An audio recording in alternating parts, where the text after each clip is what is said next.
أعوذ بالله من الشيطان الرجيم. بسم الله الرحمن الرحيم. إن الحمد لله تعالى نحمده ونستعينه ونستغفره ونعوذ بالله تعالى من شرور أنفسنا ومن سيئات أعمالنا. من يهده الله فلا مضل له ومن يضلل فلا هادي له. وأشهد أن لا إله إلا الله وحده لا شريك له وأشهد أن محمدا عبده ورسوله. رب اشرح لي صدري ويسر لي أمري واحلل عقدة من لساني يفقهوا قولي. اللهم إني أسألك البر والتقوى ومن العمل ما ترضى. اللهم إني أعوذ بك أن أشرك بك وأنا أعلم وأستغفرك لما لا أعلم. باركم والسلام عليكم ورحمة الله تعالى وبركاته. barkan mu da saduwa na masallaci mai albarka Masjidul Mumtaz dake nan gurgumari a garin Maiduguri. Yau insha Allah ta'ala muna safiyar Asabar 6 ga watan Zulhajj shekara ta 1447 wanda ya zo daidai da 23 ga watan 5 miladiya ta 2026. Majalisinmu na karatun littafin Sunna Abi Dawud insha Allah muna kitabus sala kuma zamu tashi babi na 139 babu ma yujzi'ul ummiyya wal ajamiyya min al-qira'ati. Babin abin da zai wadatar da wanda bai taba yin karatu ba da kuma wanda ba balarabe ba na karatu idan za su yi sallah. Mutumin da bai taba zuwa makaranta ba, kaga bai iya rubutu bai iya karatu, shi ake ummi. Sannan akwai kuma ba ajami, wanda shi ba ajami shi kuma ba balarabe bane, bai iya karatun ba, bai iya hada bakin ba, bai iya larabcin ba, to idan zai yi sallah ya zai yi. Hadisi 830 حدثنا وهب بن بقية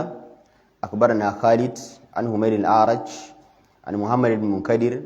عن جابر بن عبد الله قال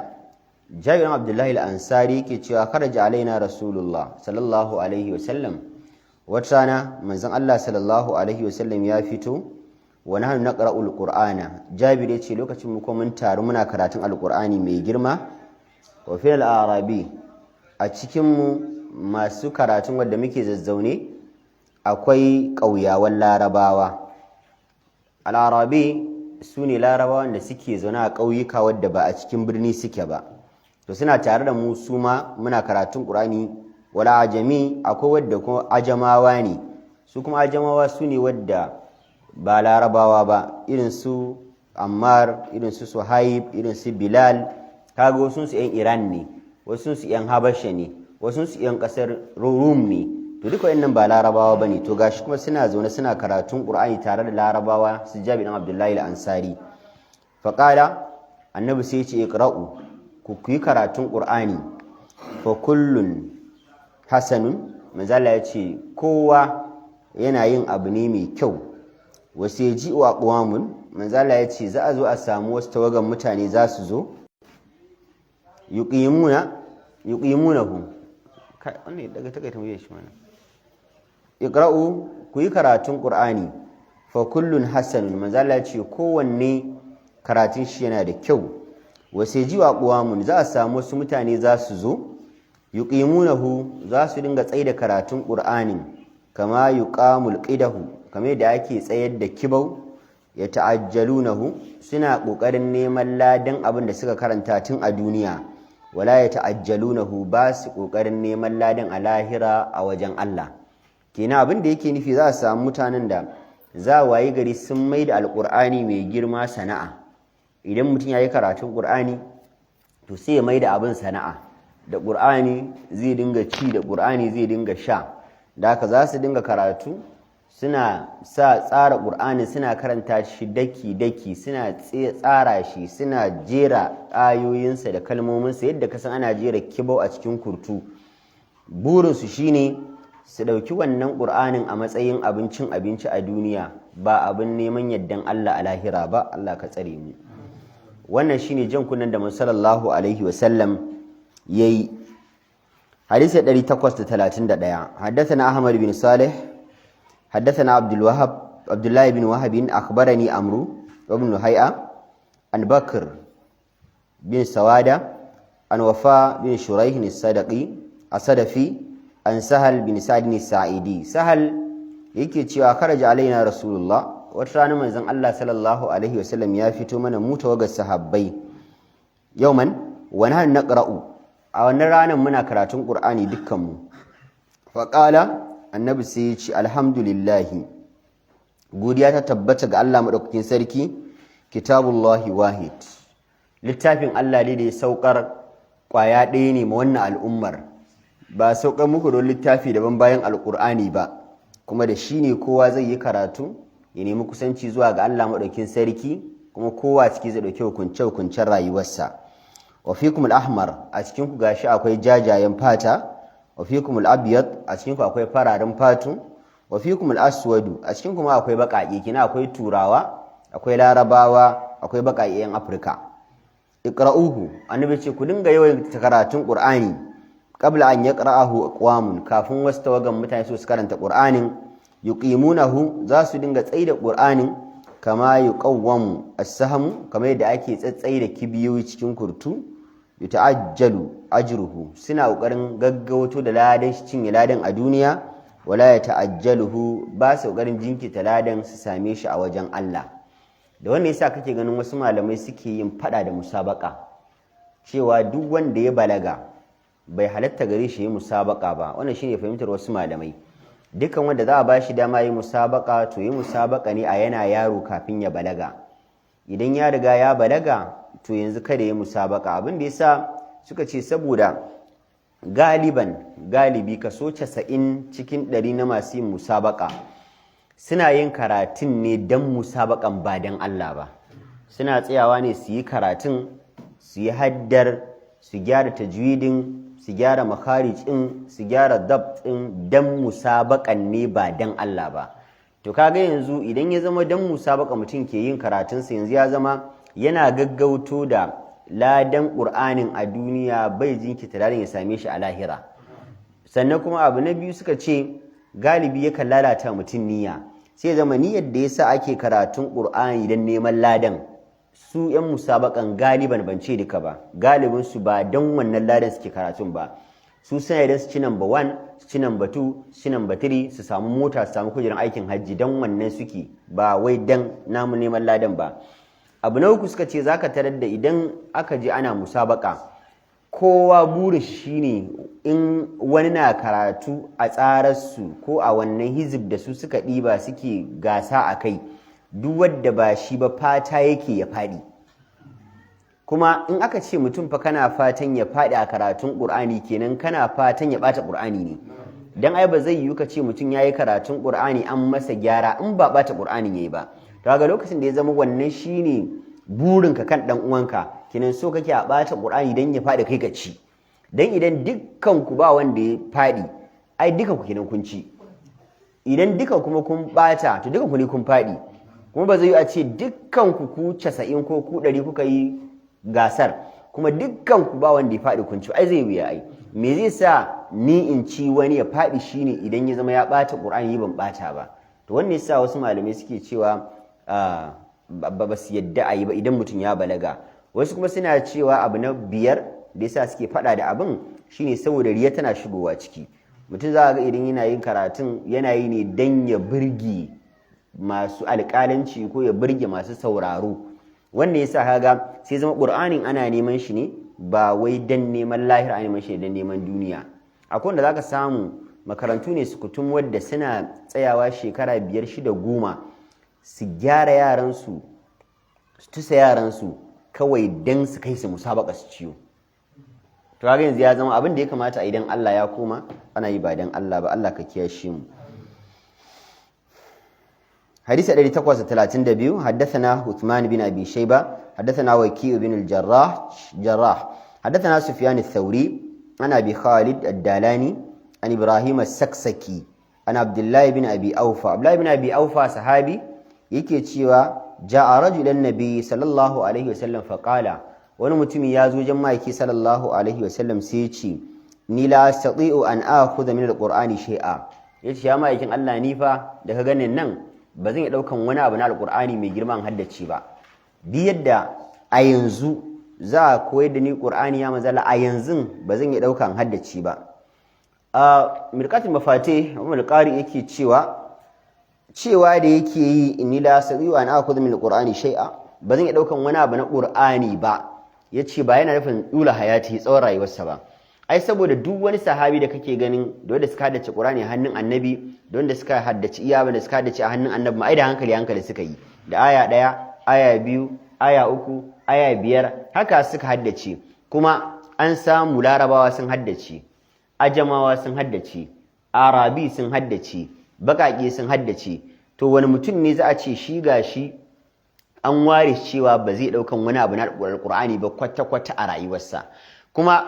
abin da ake bukata dama kacal a wajen wadda mafi karanci kai abin da ake bukata mafi karanci a wajen mutum ya samu na ƙur'ani ya salla da shi ne suratul fatiha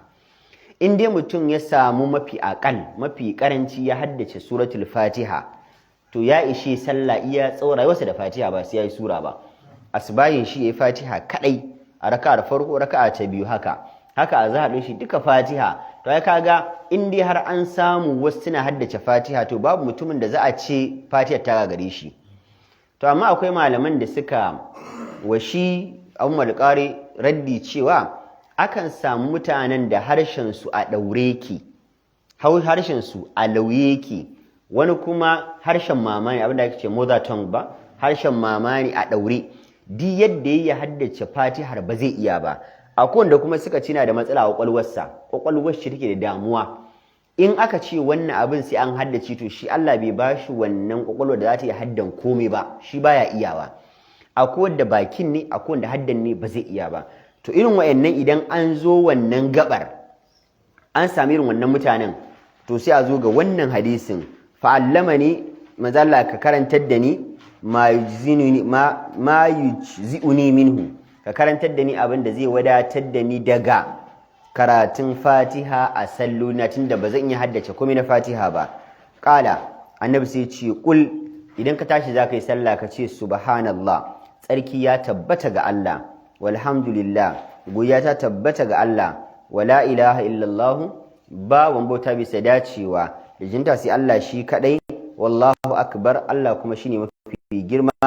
wala haula wala quwwata illa billahi al-aliyyil azim babu dabara babu karfi sai ga Allah madaukaki mafi girma Umar al-Qari yace in dai har mutum zai haddace wannan abin in dai zai haddace subhanallahi walhamdulillahi wala ilaha illallah wallahu akbar wala haula quwwata illa billah zai haddace wannan to ya kare haddace fadiya kuma in dai zai haddace wannan to ya kare haddace fadiya dan ka kula kamar rike wannan ya mafi rike fatiha wahala to shi yasa yake cewa shi a fahimtarsa wannan mutumin da ya tambayi annabi yana ganin mutumin nan yanzu ya musulunta kuma yana musulunta lokacin sallah ya shiga kuma za a yi sallah bai iya karatun komai na Qur'ani ba sai yake tambayan annabi ka karantar da ni abin da zai wadatar da ni in zan yi sallah a yanzu annabi sai ya ce to ga abin da zaka faɗa a yanzu bayan yanzu ta wuce kuma sai ka koyi Qur'ani shine fahimtar sa qala ya rasulullahi hadha lillah azza wa jal sai ce ya makin Allah ai wannan gaba daya kirari ne da jinjina da godiya ga Allah famali to ni kuma menene nawa qala annabi sai ce qul ka ce Allahumma arhamni ya Allah ka ji kaina ta fuskar ka kankare min zunubaina ko kuma ya Allah kama ji kaina ce da bazan yi zunubin ba warzuquni Allah ka min arzikin duniya da lahira wa'afini Allah ka bani waraka a duniya da lahira wahdini Allah ka shiryar da ni duniya da lahira falamma qama qala hakaza bi yadihi da mutum ya tashi sai yake haka da hannunsa subhanallahi walhamdulillahi wala ilaha illallah wallahu akbar wala haula wala quwwata illa billah sune ba haka biyar annabi ya lissafa sai yake kirgawa da yatsinsa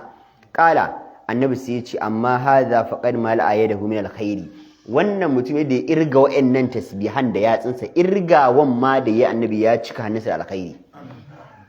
ba ga salihat ne ai ce wanda yayi ma subhanallah walhamdulillah wannan irgawan ma annabi ce irgawan ma da ma ya cika hannunsa alkhairi shi yasa manzo Allah ya ce fa innahunna mas'ulat ya tsinkun nan da kuke irge da su a tasbihi za a tambaye su wa mustandaqat kuma za su yi magana a ranar kiyama da haka yatsun ka din irgen da kake da su alkhairi ne ke tare da yatsun kuma alkhairi kake irgawa kuma sannan alkhairi ne yake cike da yatsun Allah ka ba mu. Da haka to wannan dai magana fi inganci da malamai suka rinjayar shine mutumin da ya zama kwakwalwar shi ba za ta iya hadda ba amma za ta haddace wannan, bakin shi ba zai iya furta fatiha ba amma zai furta wannan, ya musulunta a yanzu ba zai iya samun dama babu lokacin da zai yi haddan Qur'ani to ya haddace wannan ya sallah kafin ya koyi Qur'ani shikenan. حديث 833 حدثنا أبو توبة الربيع بن نافع أخبرنا أبو إسحاق يعني الفزاري عن حميد عن الحسن عن جابر بن عبد الله قال جابر yake cewa kunna nusalli tatawwa mun kasance mukan yi sallar nafila qiyaman a tsaye wa qu'udan ko a zaune wa nusabbihu ruku'an wa sujuda in muka yi ruku'u muka jira kuma sai muke yin tasbihi. Kenan kaga a sallar nafila yake cewa in muka tsaya qiyaman wa qu'udan sai mu yi kunna nusalli tatawwa nad'u fiha qiyaman in aka tashi za a yi sallar nafila a tsaye to a tsayen a madadin karatun Fatiha yayi addu'a. Annabi a can ka kula a wannan sahabin annabi ya karantar da shi Allahumma arhamni warzuqni wa'afini wadini addu'a ce ai to yace idan muka tsaya za mu yi sallar nafila sai mu yi addu'an mu a tsaye, idan muka zo sujada ruku'u kuma sai mu yi subhana rabbiyal azim wa bihamdihi da subhana rabbil a'la wa bihamdihi. Wannan shine abinda shi Jabir yake faɗi bin Abdullah amma hadisi na da rauni. Hadisi 834 haddathana Musa bin Isma'il haddathana Hammad an Humayd mithlahu lam yadhkur at-tatawwa qala bi amma riwayar da zamu karanta ta Humayd tawil bi ambaci idan zamu yi sallar nafila ba kawai yace idan muka tashi zamu yi sallah kana al-Hasan yaqra'u fi az-zuhri al-Hasan a sallan azhar yana karanta wal asr sallan azhar imaman aw khalfa imamin, idan yana liman ko yana bayan liman yana karanta bi fatihatil kitab yana karanta fatiha mabudin littafi wa yusabbihu yakan yi tasbihi wa yukabbiru yakan yi kabbara wa yuhallilu yakan yi la ilaha illallah qadra qaf wa zariyat gwargwadon tsawon suratu qaf da kuma suratu zariyat. Kenan idan al-Hasan yazo zai yi sallah in yi Allahu akbar ya alhamdulillahi rabbil alamin zuwa ghayril maghdubi alaihim waladdallin sai fara subhanallah la ilaha subhanallahi walhamdulillahi wala ilaha illallah subhanallahi walhamdulillahi wala ilaha illallah subhanallahi walhamdulillahi wala ilaha illallah. Zai yi ta yin haka sai ya auna cewa tsawon abin da tasbihin nan ya kai tsawon suratu qaf ko ya kai tsawon suratu zariyat sannan sai ruku'u. In yayi dago ya sake tsaya zai yi karatu sai yayi fatiha, in yayi fatiha sai ba zai yi sura ba sai yayi subhanallah walhamdulillah wallahu akbar tsawon kamar suratul qaf ko suratul zariyat sannan sai ruku'u. Wannan shine fiqihun da al-Imam Abu Hanifa ya dauka yace yana halatta ayi sallah ba a karanta Fatiha ba kadai ayi tasbihi ko kuma a karanta Fatiha a hada da tasbihi yana ganin ya inganta sai al-Hasan ibn Hasan yana yi shi shine fahimtar sa. Amma wannan kula hadisi ne da'ifi maqdu. Malamai da yawa kamar Malikiya, Shafi'iyya, Hanafiya, bas abin nan Ahmad ibn Hanbal, Hanbaliya basu yadda da wannan fiqihun ba. Suka ce ko da karanta Fatiha kadai ko kuma karanta Fatiha da sura. Idan baka iya bane to sai a zo babin yin tasbihi. Kuma shi ma suka ce za a baka lokaci ne domin ka koyi Fatiha, sai idan mutum ba zai iya koya ba an gwada ba zai iya ba, amma zai iya yin tasbihi ko subhanallahi kadai ta salat subhanallahi kadai. Wannan kan misali Saymin ibn Baz lajina duk sun faɗi wannan cewa mutumin da ya gagara an yi ba zai iya ba, kwalwar ta kasa daukan Fatiha kawai yau zai sallah ya ce subhanallah Allahu akbar ya ruku ya dago ce subhanallah ya sallah shi da subhanallah shikenan yayi. Ba zai iya bane la yukallifu Allahu nafsan illa wusaha. Babu tamamit takbir, babun cika kabbara. Wannan ana nufin wasu adadin kabbarori ake idan za ka yi sallar asbahi, haka za ka yi sallan azhar, la'asar, magriba, isha'i, wasu adadin kabbarori ake yi. A sallah mai raka'a biyu malamai suka ce za ka yi kabbara ne guda 21. Kowace raka'a ita a karan kanta in ka ce takbiratul ihram tana da kabbara ne guda 5. Daga kafin ka gama sallah mai raka'a 4 za ka yi kabbara ne guda 44. Za ka yi kabbara guda abin nan 54 afwan zaka kabbara guda 54 daga kabbara harama an ka dauko zuwa kai kabbara ta ƙarshe daga ita zaka zauna kai tahiyya kai sallama to banda sallamar ka kabbara ka ta ƙarshe tana jikin sujjada tana jikin dagowa daga sujjada ta 8 ne ai to wannan kabbarar zaka yi ta ne ta 54 hadisi na 835 haddathana Sulaiman bin Harbin haddathana Hammad an Ghailan bin Jarir an Mudarrif qala sallaitu ana wa Imran bin Husayn khalfa Ali bin Abi Talib Mudarrif yake cewa sun yi sallah tare da Imran bin Husayn a bayan sayyidina Ali bin Abi Talib fa kana idza sajada kabbara sayyidina Ali dan ya zo zai sujjada sai ya kabbara wa idza raka'a kabbara in zai yi ruku'u sai ya kabbara wa idza nahada min raka'atin ya tashi daga raka'a biyun farko ma kabbara sai ya kabbara falamman sarafna lokacin da muka yi da sallan akaza Imran bi yadi Imran ibn Husayn sai kama hannun Mudarrif wa qala sai ce laqad salla hadha qablu kaga wannan sallar da gabanin yanzu kenan wannan sallar da muka yi ta nan aw qala laqad salla bina hadha qabla ko kuma wannan Ali bin Abi Talib wannan sallar da yayi da mu dazidin nan yayi mana sallah ce salati Muhammadin sallallahu alaihi wasallam yayi mana sallah ce irin sallar Annabi Muhammad sallallahu alaihi wasallam Annabi sallallahu alaihi wasallam ya kasance yukabbiru fi kulli khafdin ko inda kulli khafdin wa raf'in manzala idan yana sallah yana yin kabbara ne a yayin kowane sunkuyo da kuma kowane dagowa wannan shine abin da aka roto daga aikin Annabi kuma shine dukka zamaimatul madahib guda uku in banda Imam Malik ibn Anas da ya cire wasu kabarbarin a wasu wajaje to yaushe ne kuma kabarbari aka manta su dan an taba samu a lokacin sahabbai cewa an manta kabarbarin ko kuma an bar su da gangan to sai malamai suka ce sahabi ba zai bar yin wani aiki da manzon Allah yake a ce ya bai da gangan ba an fahimta sai dai in a ce an manta su to a yaushe faru sai suka ce a lokacin da sayyidina Uthman ya girma tsufa ya kama shi muryar shi ta dishe idan yana sallah sai zan yana kabarbarin ba aji anan ne ma aka samu ladan yake daga murya a masallacin Annabi sayyidina Uthman na sallah an samu ladan yana jiyar da mutanen baya an gane to anan ne abin ya fara yin baya daga baya sai su wa'annan wanda sai suka tsammaci wa'annan kabarbarin kaman ba su babu su a sallah wasu malamai suka ce a'a ba dukan kabarbari ne ake magana akan sayyidina Uthman ya dina a lokacin da ya girma ba akwai kabarbarin da a wasu wajajen an canza su daga gurbin su misali idan yanzu kai ka zanna a raka'a ta biyu kai zaman tahiya kana da zaɓi guda biyu uku ma kana da zaɓin ka yi kabbara ka tashi kana zaunen sai kai Allahu akbar sannan ka miƙe kana da zaɓi kana tashi kana kabbara kana da zaɓin sai ka tashi ka tsaya cak kai kabbara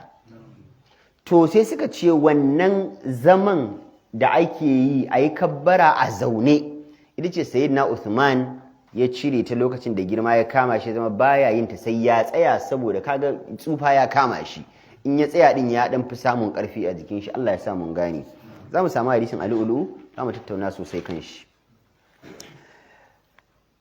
hadisin 836 haddathana Amr bin Uthman haddathana Ubay wa Baqiya an Shu'aib an az-Zuhri قال أخبرني أبو بكر بن عبد الرحمن وأبو سلمة أن أبا هريرة الرحمن da Abu Salama suka ce Abu radiyallahu an kana yukabbiru fi kulli salatin min maktuba ya kasance na yin kabbara a kowace sallar farilla wa ghairiha da ma sallar da ba ta farilla ba sallar nafilfilu yukabbiru hina yaqum yakan yi kabbara lokacin da ya tsaya zai fara sallah kin takbiratul ihram wannan wajiba ce rukuni ce cikin rukunnan sallah thumma yukabbiru hina yarka'u kabbara ta biyu yana yin ta ne lokacin da zai yi ruku'u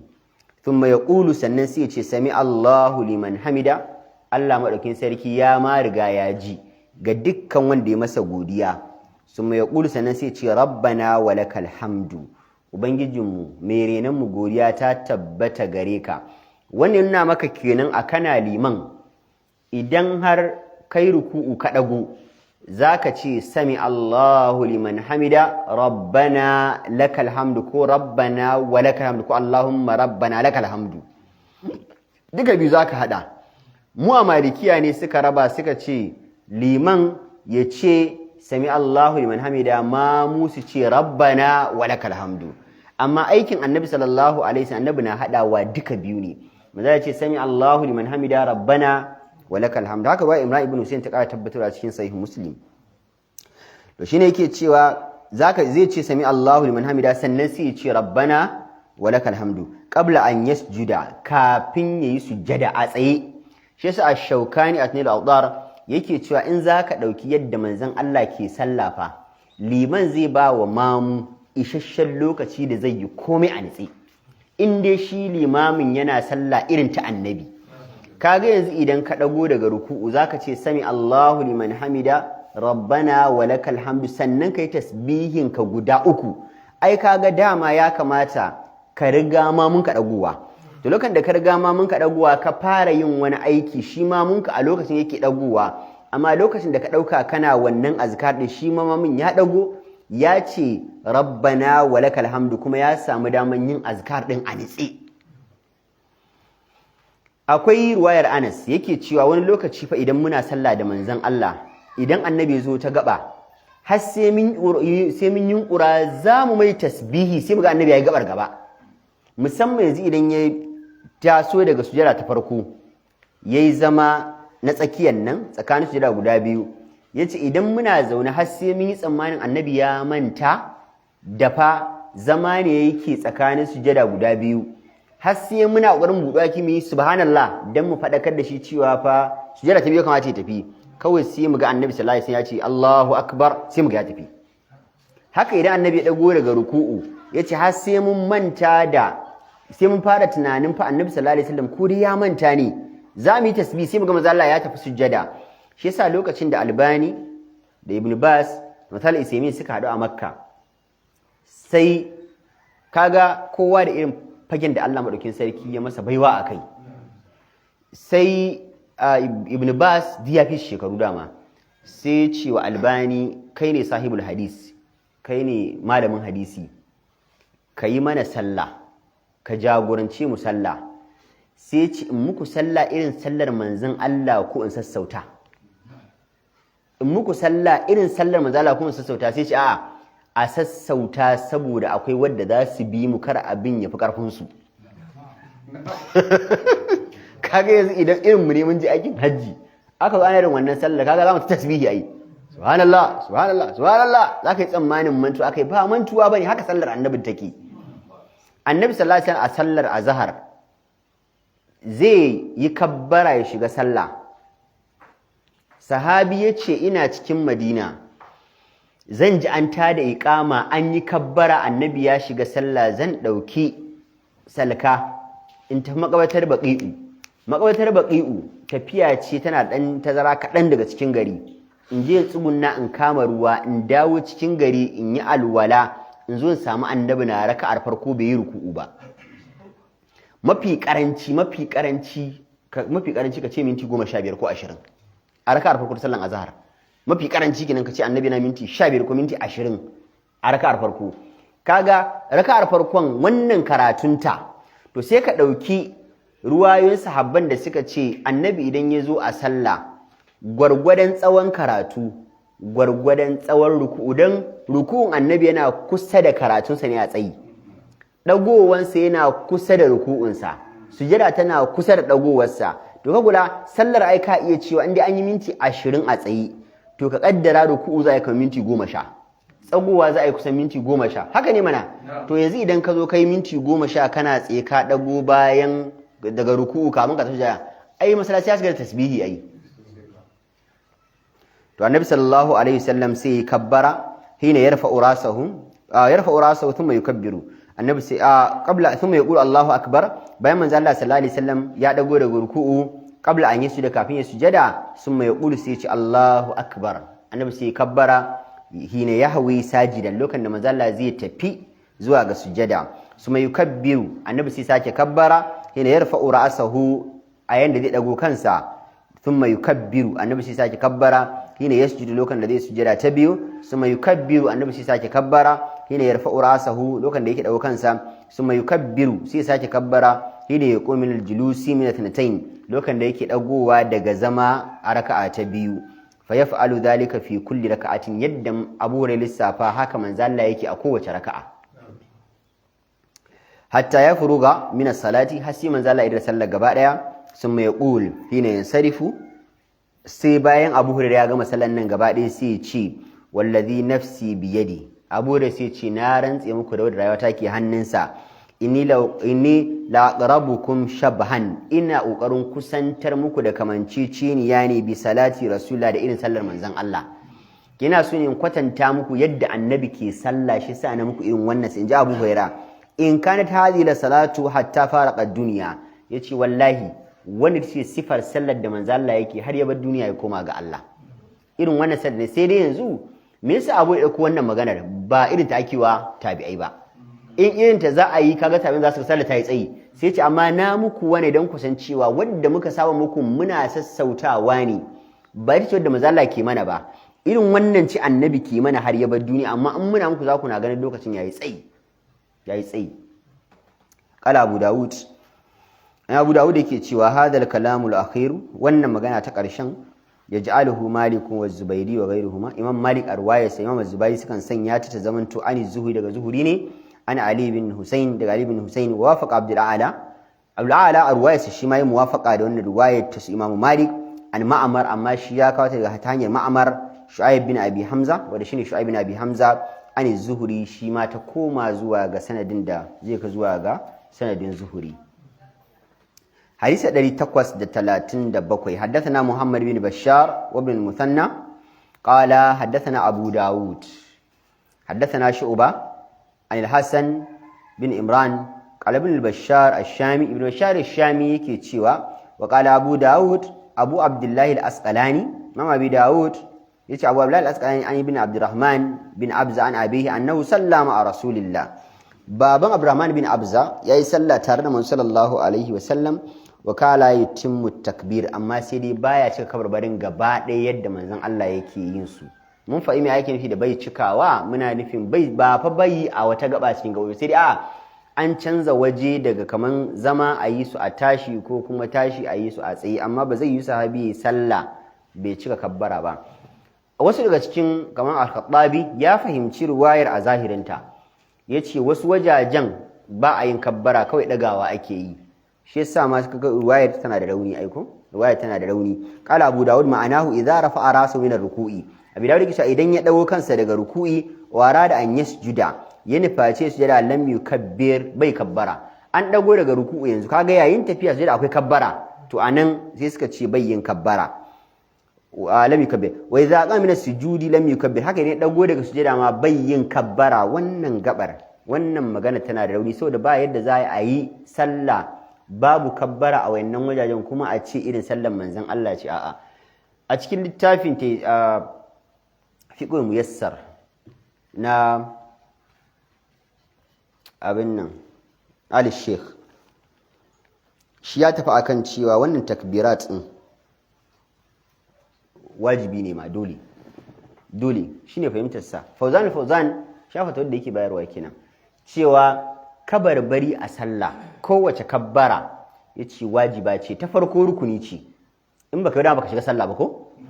dukkan wata kabbara bayan ta rukuni to wajibi ce idan ka batta da yake da ka bar sami Allahu liman hamida kabbar rabbana wa lakal hamdu yace zaka yi sujada qabla salam haka ya fahimta yace saboda annabi ya doge wa zuba alaihi annabi ya doge yana yi tunda ku annabi ya doge yana yi ba zai yi abinda annabi ya doge yana yi sallar sama irin kowace abin da kowace sallar da manzo Allah yake yin kabbara a kowace gaba kuma yace sallu kama ra'aytumuni usalli kuma a zo a ce ba wajibi ne yace in ka bari dole sai ka jira qabla salam fahimta sakin amma a malikiya suna ganin cewa sai ka bar guda uku kun tuna haka muke karantawa ko a ishmawi a iziya sai a ce sai ka bar kabbara 1 2 3 ne sannan qabla salam zai zo wasu kuma suna ganin idan har ma mun kana ganin ka ko da baka kabbara ko ba sallah ta yi in ma munka suna kallon ka suna fahimtar harakat in kai daga yanzu kai kaza ko da baka kode ba suna ganin sallar ka tayi babin 141 babu kaifa yada'u rukbatayhi qabla yadayhi yaya mutum zai ajiye gwiwoyinsa kafin hannayensa. hadisi na 838 haddathana al-Hasan bin Ali wa Husayn bin Isa qala haddathana Yazid bin Harun akhbarana Sharik an Asim bin Kulayb an abihi an Wa'il bin Hujr. Wa'il yake cewa qala ra'aytu an-nabiyya, naga manzo Allah sallallahu alaihi wasallam idza sajada, idan yazo yi sujada wada'a rukbatayhi, annabi yana fara ajiye gwiwoyinsa ne qabla yadayhi kafin hannayensa. wa idza nahada, idan manzo Allah kuma ya yunkura zai tashi bayan ya gama sujada rafa'a yadayhi, yana fara dage hannayensa su bar ƙasa ne qabla rukbatayhi kafin gwiwoyin shi su bar ƙasa. hadisin na da rauni. wannan mas'alar tana daga cikin masail da suke da rigima sosai fa. a Professor Mansa Kuto a cikin littafin Safatu Rabbul Bariya ya yi rubutu kusan shafi 3 game da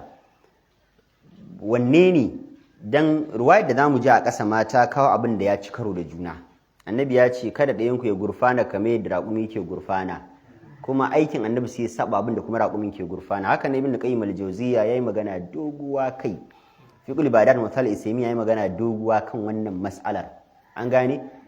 fata mu'asira Ahmad al-Kabir ya tattauna kanta sosai. wasu sun dauki abin a zahirin hadisin, wasu sun dauki abin kuma da juyin yadda hadisin ya faru. mujir wayar kasa hadisi 839 haddathana Muhammad bin Ma'mar haddathana Hajjaj bin Minhal haddathana Hammam haddathana Muhammad bin Juhada an Abdul Jabbar bin Wa'il ana bihi anna an-nabiy sallallahu alaihi wasallam fa dhakara hadith as-salati qala falamma sajada, ya ambaci labarin sallan manzo Allah sai kishi a lokacin da annabi sallallahu alaihi wasallam sujada waqa'ata rukbatahu, da annabi yana sallah sai muka ga gwiwoyin shi ne suka fara zuwa ƙasa ilal ard qabla an taqa'a kaffahu, gwiwoyin annabi ne suka fara zuwa ƙasa kafin tafukan shi su je ƙasa. qala hammam yace wa haddathani shaqiq ya bani labari qala haddathani Asim bin Kulayb, daga Asim bin Kulayb ana bihi an nabi bi mithli hadha, da wannan kutankwace riwayar ta wannan sanadin. wa fi hadisi ahadihima wa akbaru ilmi annahu fi hadisi Muhammad. ya Imam Dawud yake cewa a hadisin wanin su kuma na farin jayar da maganar ta zo ne ta hadisin Muhammad bin Juhada. wa idha nahada, idan annabi sallallahu alaihi wasallam ya yunkura zai tashi, nahada ala rukbatayhi, annabi yakan yunkura ne kan gwiwoyinsa, kene kan dafa gwiwoyinsa da hannu, annabi sai ya tashi da gwiwa. wa tamada ala fakhidhihi, manzo Allah sai ya sa karfinsa akan cinyarsa, kene da annabi sallallahu alaihi wasallam na zaune irin zaman Malam Abdurrahman din nan misali, in sallah yake in zai tashi sai ya zama annabi sai ya dafa hannunsa akan cinyarsa, sai ya yunkura da kafafuwansa, kenan ba akan hannun shi yake dogara ya tashi ba, yana tashi ne akan kafafuwansa, kenan kaga hannayen sun riga sun bar ƙasa, gwiwoyi ne a ƙasa, annabi sai ya danna gwiwoyinsa sai ya tashi. an fahimce ni? wannan ruwayar ma tana da rauni. hadisi 840 haddathana Sa'id bin Mansur haddathana Abdul Aziz bin Muhammad haddathani Muhammad bin Abdullah bin Hasan ana bi Zinat an al-A'raj an Abi Hurairah qala Rasulullah, abin da annabi sallallahu alaihi wasallam ya ce idza sajada ahadukum, idan ɗayan ku zai yi sujjada. ga asalin ruwayar da aka samu rudani akan ta din. idan ɗayan ku zai yi sujjada fala yabruk, manzo Allah ya ce kada ya gurfana kama yabrukul ba'ir, irin yadda raƙumai ke gurfana. yadda raƙumai ke gurfana annabi ya hana, kuma sai ya ce wal yada'a yadayhi, ka ajiye hannayenka farko qabla rukbatayhi, kafin gwiwoyinka su je. wannan ruwa ita ce ta inganta. kaga wacce ruwa ita ce gwiwoyi su je kafin hannaye su je, wanda sai ce hannaye su je kafin gwiwoyi su je. to wadda ta inganta mu yi magana akan ta. ita da ta inganta kuma ta saba wa aikin da raƙuma ke yi. shi kaga nan sai ce kada ka gurfana irin yadda raƙumi ke gurfana, wale za a yadaihi, ka fara ajiye hannayenka kafin gwiwoyinka. annabi ya hana ka yi abin da raƙumai ke yi, sai ce ka ajiye hannayenka kafin gwiwoyinka. to kuma wannan maganar sai zama yanda annabin ya hana din kuma shine abin da raƙumin yake yi. Shekal Barnawi, abin da annabin ya hana ya ce karka yin shi kuma aikin raƙumin ya saba wa hakan kuma abin da ya ce ka yin kuma shi ne raƙumi yake kuma ka je ce kar ka yi. Ibn Qayyim da ya kalli abin sai ya ce idan muka duba larabawan farko su sun fahimci gwiwar raƙumi ba ta kafafuwan shi na baya, shi gwiwar raƙumi tana kafafuwan shi na gaba ne, simple. Kenan idan dai gwiwoyin raƙumi da dukkan ma dabbobi ya ce gwiwoyinsu na kafafuwansu na gaba ne, kaga da Annabi sallallahu alaihi wasallam ya ce kada kai irin abin da raƙumi yake yi, sai ka ɗauki wannan ruwaya ta dace kenan da abin. Kenan wal yad'a yadayhi, shi raƙumi hannayensa su ne a baya. Kun gane karatun? Hannayensa ne, tunda mun ce gwiwoyinsa suna a kafafuwan gaba, to hannayen shi kenan su ne a baya. Sai ya ce to ka wal yad'a yadayhi, to ka fara ajiye hannayenka. To kenan yadda raƙumi yake fara ajiye kafafuwan shi na baya su ne hannayensa. Ka fara ajiyewa qabla rukubatayhi, kafin gwiwoyin, tunda ma shi gwiwoyin suna gaba, kaga ba iskari kenan. Yadda raƙumin hannayensa suke fara zuwa kafin kafafuwansa, dan kafafuwan na tunda gwiwoyin na gaba, to kai ma ka fara ajiye hannayenka kafin gwiwoyinka. Ya zama abin da yace kai na raƙumi da raƙumi ya zama daidai kenan. Amma lokacin da ka ɗauki hannayen raƙumi su ne a gaba, gwiwoyinsa ne a baya, to wani ruwaya za ta juya. Malam Usman afa bai make sense. Amma lokacin da ka ɗauki cewa gwiwoyin ne a gaba, hannayen ne a baya, to sai ka ce to dama hannun raƙumi ne ke fara zuwa ƙasa kafin gwiwoyin shi da ke gaba. Annabi ma haka ya gaya maka, hannunka su fara zuwa kafin gwiwoyinka, shikenan. Kun gane karatun? To amma in kun kula cewa idza sajada ahadukum fala yabruk kama yabrukul ba'ir, idan ɗayan ku zai sujada, kare irin yadda raƙumi ke sujada, ya fara ajiye hannayensa kafin gwiwoyi. To annabi kuma ya hana ka wannan aikin ai. Idan muka ɗauki gabar kai da raƙum muka daidaita ku, to shine gaba ta biyu ta ruwayar za ta zama daidai da abin da annabi ya faɗa na kai da raƙumi. To annabi kuma ya ce kuma kar ka yi. Shi ne inda iskalin yake. Shi yasa wasu malamai suka ce gabar farko na hadisin da gaba na biyu na hadisin da bambanci. Ibn Qayyim ya magana doguwa kan wannan gabar. Yace idza sayaku fala yabruk, gabar farko na hadisin daban ne da gaba ta biyu. In ka dauki gaba ta biyu sai ka dauki abin da muka faɗa, shikenan. Wanda suka dauki gabar farko na hadisin da annabi yace karka yadda raƙumi yake yi, sai suka ce a'a, gwiwoyin raƙumi na baya, hannayen shi ne ke gaba irin naka. Shi yasa annabin ya hana, yace to karka irin na raƙumin, kenan kada ka fara ajiye gwiwoyinka kafin hannunka ya je. Wannan gaba farko kenan, an fahimce ni? Wasu malamai kamar Ibn Bas yace a irin wannan hadisan da aka samu irin wannan iskalin, kada a tada jijiyoyin wuya. Wanda suka ce hannu ya fara zuwa sannan kafa ta je, sun dauki ƙarshen hadisin ne. Wanda suka dauki gwiwa ta fara zuwa kafin hannu ya je, to sun dauki farkon hadisi da annabi ya ce karkin da yake yi. Yace ba abin da za a yi rigima bane. Wanda yake ganin ya dauki gabar farko na hadisin yana da magabata kai kuma yana da nassin da dogara da shi, Allah ya bashi ladansa. Wanda da ki gaba ta biyun yana da magabata kai wanda suka fahimci haka, shi ma Allah ya bashi ladansa. Kai karka zarge ni, kar na zarge ka. In kana sallah naga hannunka ya fara zuwa gwiwarka ta ji, ba matsala, ka dauki gaba karshe na hadisin ne. Idan kaga mutum ya fara sauke gwiwa sannan hannu ya je, kada ka zarge shi, ya dauki gabar farko na hadisi ne, dan annabi ya ce juya daga abin da raƙumi yake yi. Amma kuma idan muka dauki cewa hannun raƙumi a gabe yake, kafarsa a baya take, to ba za mu sami iskari ba, wai kuma haka din ya saba wa aiki raƙuman. Mun gane? To sai kowa a bar shi kaman kes in an dago daga ruku'u a tsayen nan, annabi yake cewa kowace gaba ku maida ta gurbinta. To gurbinta a sallah ko a sallah, idan na dago daga ruku'i sami Allahu liman hamid rabbana wa lakal hamd, manzo Allah yace ka maida kowace, ka tabbatar da kowace gaba ta koma gurbinta. Wani za ga ya dago daga ruku'u zai mai da hannun shi kirji kafin tafi sujada, wani kuma zai sauke hannun shi ƙasa haka. Babu wani rigima.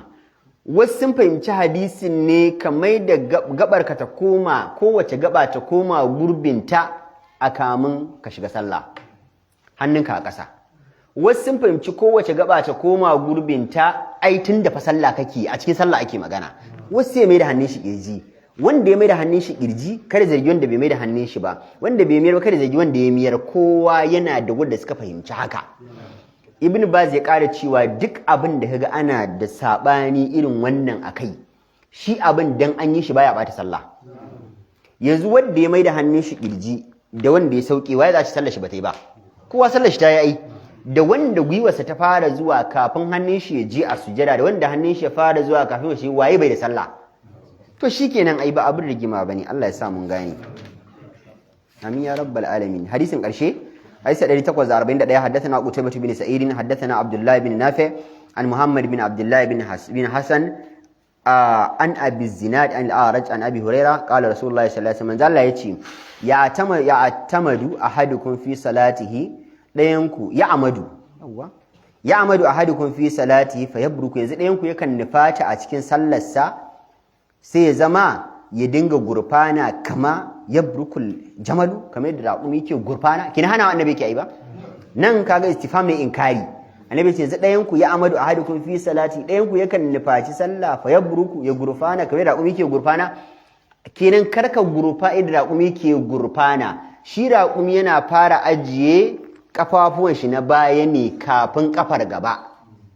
Kun ga karatu? Kenan kai sai a ce sai ka ajiye naka na gaban kafin na baya. Kenan sai ka ajiye hannunka kafin.